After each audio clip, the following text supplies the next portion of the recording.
अच्छा, ये basically sketch है हमारे पास मायोकार्डियल चेंजेस जो आते हैं। अब हार्ट के बारे में ये होता है कि हार्ट का जो सिस्टम है वो डिमांड और सप्लाई पे काम करता है कि आप जितनी डिमांड है अगर उतनी ही सप्लाई होती रहे तो हार्ट के मसल सारे अच्छे तरीके से परफ्यूजन उनकी मेंटेन रहती है। अब उन्होंने इधर ये शो किया भाई जब करोनरी बिल्कुल ठीक है, करोनरी आर्टरी और कोई ऑक्लूजन नहीं है तो हार्ट की सप्लाई बिल्कुल ठीक है। यहाँ पे जो पूरी इल्यूमिनेशन आपको नज़र आ रही है तो ये क्या है, पूरी तरह से हार्ट इल्यूमिनेटेड है। डिमांड और सप्लाई एक दूसरे के साथ मीट कर रही है। यहाँ उन्होंने सप्लाई और डिमांड दिखाई भी है। लेकिन क्या होता है कि जब हमारे पास एथेरोस्क्लेरोटिक डिजीज़ होती है या फिर जो ब्लड वेसल्स हैं करोनरी की, उसके अंदर हमारे पास लिपिड फंस जाएगा या फिर कोई चिकनाई फंस जाएगी, तो क्या होगा कि जब ब्लड सप्लाई कॉम्प्रोमाइज़ होगी तो फिर हार्ट के मसल्स को उस तरह से ब्लड नहीं मिल रहा है। ये आप देख रहे हैं कि अंदर वाली लाइन जो है बिल्कुल ब्लैक हुई हुई है। ये शो किया हुआ है कि सबसे पहले सब एंडोकार्डियम में इफेक्ट होगा, सब एंडोकार्डियल इस्कीमिया होना शुरू हो गया। यहाँ पे इसको ब्लड सप्लाई नहीं मिल रही। जब ब्लड सप्लाई नहीं मिल रही तो पेशेंट को किस तरह से सिम्टम्स आएंगे, एकदम से जिससे उसको चेस्ट पेन होना शुरू हो जाएगी। ये वाला पेशेंट शो कर रहा है। यहाँ पे जो उसने ये वाला बंदा दिखाया हुआ है, इसको पसीना आ रहा है, वो परेशान है, डिस्निक है, उसको दिखाया हुआ है कि इसको इस्कीमिया हो रहा है। अच्छा, किन किन केसेस में हो सकता है? नॉर्मली ये होता है कि कोरोनरी आर्टरीज अपना ब्लड सप्लाई मेंटेन करते हैं। जब भी उनको ऐसा लगे कि ब्लड सप्लाई कम है, ऑटो रेगुलेशन के थ्रू वो नाइट्रिक ऑक्साइड रिलीज़ करती है, यहाँ पे लिखा भी हुआ। लेकिन जैसे ही एथेरोस्क्लेरोटिक प्लेक आता है तो ये नाइट्रिक ऑक्साइड वाला मैकेनिज्म जो है ये कैंसिल आउट हो जाता है। एडिनोसिन और नाइट्रिक ऑक्साइड, ये जो नाइट्रिक ऑक्साइड है क्या कहता है, ये डायलेट करेगा। जब डायलेट करेगा तो कोरोनरी ब्लड सप्लाई मीट हो जाएगी, ठीक है। और बाकी ये कि जो हार्ट होता है उसका पूरा का पूरा सिस्टम ही डिपेंड कर रहा होता है ऑक्सीडेटिव फॉस्फोराइलेशन के ऊपर। ये दिखाई हुई है उन्होंने। जब एनारोबिक रेस्पिरेशन स्टार्ट हो जाती है तो हार्ट को काम ज़्यादा करना पड़ता है। लेकिन क्या है कि जब ऑक्सीडेटिव फॉस्फोराइलेशन नहीं रहेगी तो हार्ट जो है वो इस्कीमिया में जाना शुरू हो जाएगा।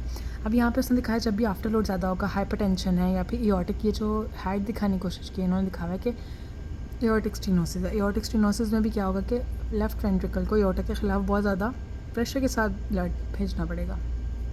इसकी वजह से भी this can be one of the causes of ischaemia. ये हो गया। उसके बाद उसने ये दिखाया, ये वाली जो लड़की दिखाई हुई है जिसके लेफ़्ट साइड पे आपको नज़र आ रहा है पल्स लगे हुए हैं, उसमें उन्होंने ये दिखाया है कि जब हमारे पास डायस्टली होती है तब कोरोनरी आर्टरीज जो होती हैं वो ब्लड लेके जाती हैं हार्ट की तरफ और हार्ट के मसल्स को सप्लाई करती हैं। लेकिन अगर पेशेंट, ये जो हार्ट दिखाया हुआ है छोटा सा, उसने पेंडेंट पकड़ा हुआ है, अगर टैकीकार्डिया हो जाता है तो ये डायस्टली का फेस कम हो जाता है और उस तरह से हार्ट जो है फिलिंग भी इफेक्ट होती है। इतनी जल्दी प्रॉपर्ली फिल नहीं होता, जल्दी फिल होता है तो ब्लड सप्लाई भी इफेक्ट होती है। अब यहाँ पे जो उसने दिखाया ना, ये वाली हेड दिखा रही है कि एथेरोस्क्लेरोटिक डिजीज़ थी जिसकी वजह से ब्लड सप्लाई कॉम्प्रोमाइज़ हुई। ब्लड सप्लाई कॉम्प्रोमाइज़ हुई तो एटीपी जो है वो एडिनोसिन में कन्वर्ट हो गया। एटीपी नहीं रहे, अब सिर्फ एडिनोसिन, ये जो आपको बैटरीज नीचे नजर आ रही हैं, एनर्जी रिजर्वायर्स हैं जो कि अब नहीं रहे। तो हार्ट के मसल्स क्या हैं, वेवी हो गए हैं। आपको ये सेंटर में नज़र आ रहे होंगे, लूप बिल्कुल वेवी हो गया, ठीक है। एक ये चीज़ होगी। दूसरा उसने क्या और क्या चेंजेस आते हैं, और चेंजेस की बात करें तो ये आपने देखा हम्प्स आपको नज़र आ रहा है, तो ये क्या है, माइट्रोकॉन्ड्रियल चेंजेस नज़र आ रहा है जो माइक्रोस्कोप पे हमें नज़र आता है। माइट्रोकॉन्ड्रियल स्वेलिंग होगी, क्रोमेटिन की क्लम्पिंग हुई हुई है, यहाँ पे ग्लाइकोजन की डिप्लीशन हुई हुई है, ठीक हो गया। अगर तो अब आप ब्लड सप्लाई मेंटेन, ये उसने ये भी लिखा हुआ है यहाँ पे, रिपेयर्ड इन 30 मिनट्स और लेस। अगर तो 30 मिनट से पहले आपने हार्ट की ब्लड सप्लाई को मेंटेन कर दिया है तो क्या होगा कि वापस से रीपरफ्यूजन हो जाएगी, हार्ट जो है वो डेड नहीं होगा। लेकिन अगर 30 मिनट से अबव चला जाता है काम, 30 मिनट्स तक आर्टरी ऑक्लूडेड रही है, तो क्या होगा, यही एंजाइना वाली पेन कन्वर्ट हो जाती है इन्फेक्शन में। इसको हम हार्ट अटैक भी कहते हैं। जब हार्ट अटैक हो जाता है तो फिर और तरह के सिम्टम्स आते हैं। जब हार्ट इन्फेक्शन का मतलब है कि हार्ट का टिश्यू डेड हो गया। जब हार्ट का टिश्यू डेड होता है तो क्या होता है कि हार्ट के जितने भी एंजाइम्स हैं वो बाहर आ जाएंगे।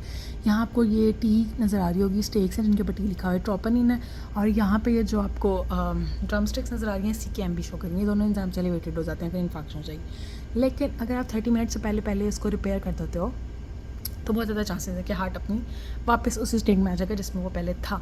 लेकिन इसमें उसने कहा है कि जब जैसे ही इस्कीमिया वाला टाइम हुआ तो क्या हुआ कि कैल्शियम जो इंट्रासेलुलर आयन था वो बाहर आ गया अपने सार्कोप्लाज्मिक रेटिकुलम से, और जब आपने दोबारा से रीपरफ्यूजन की है तो क्या होता है, रीपरफ्यूजन इंजरी होने के चांसेस। ये फ्री रेडिकल्स रिलीज़ हुआ, इन्होंने रीपरफ्यूजन इंजरी करने की कोशिश की। अब कैल्शियम जो कि पहले ही बाहर था, अब रीपरफ्यूजन होने के बाद क्या करेगा, जब हमने दोबारा ब्लड दे दिया उस एरिया को तो कैल्शियम जो बाहर था कॉन्ट्रैक्शन करा देगा, तो हाइपर कॉन्ट्रैक्शन होने के चांसेस होते हैं। ये देखिए, हाइपर कॉन्ट्रैक्चर हो जाएगा उस एरिया का। और जब आपने ब्लड वापस दे दिया उस नॉन वायबल मायोकार्डियम को, तो ये वाला जो मायोकार्डियम स्टंड मायोकार्डियम को शो कर रही है लड़की क्या है वो, अब दोबारा से उसको ब्लड मिल गया। ये पीछे जो एक क्लोक आपको नज़र आ रहा है, क्लोक आपको ये शो कर रहा है कि क्रॉनिक हार्ट फेलियर का पेशेंट जो जिसको पहले MI हुआ हुआ है, अब वो उसके साथ रह रहा है। इसमें जो पैचेस आपको नज़र आ रही हैं, पैचेस ये शो कर रहे हैं कि फाइब्रोसिस हुआ हुआ है। तो नॉर्मल हार्ट के दरमियान में थोड़े थोड़े फाइब्रोसिस और पैची एरियाज़ हैं। जब वो उनके साथ काफ़ी देर तक काम करेगा पैची और नेक्रोसिंग एरियाज़ के साथ, तो क्या होगा, डायलेटेड हाइपरट्रॉफी हो जाएगी, कार्डियोमायोपैथी हो जाएगी, हार्ट फेल हो जाएगा और सारे सिम्टम्स आ जाएंगे। ये जो आपको बियर नज़र आ रहा है उसके ऊपर आप वाटर सप्लाई कर रहा है, बियर आपको ये शो कर रहा है कि हार्ट के कुछ मसल्स कभी कभी ऐसा होता है कि वो हाइबरनेशन में चले गए हैं। जब हाइबरनेट करना शुरू हो जाते हैं तो हैं वो वायबल ही, लेकिन अभी वो काम नहीं कर रहे। तो अगर आप उनको रिवास्कुलराइज करोगे तो वो वायबल हो जाते हैं, अपने नॉर्मल फंक्शन को परफॉर्म करना शुरू कर देते हैं। अब इधर एक छोटा सा बच्चा भी आपको नज़र आ रहा होगा जिसके ऊपर एक कप है और कोकेन शो कर रहा है। तो जो कोकेन होती है वो वेसोस्पैज़म कराती है, वो बिल्कुल वही इफेक्ट प्रोड्यूस करेगी जो हमारे पास हार्ट अटैक में पेशेंट्स को नज़र आ रहा होता है। तो ये सारे फीचर्स थे, इनको इस पिक्टोरियल व्यू से याद करना थोड़ा ईजी हो जाता है।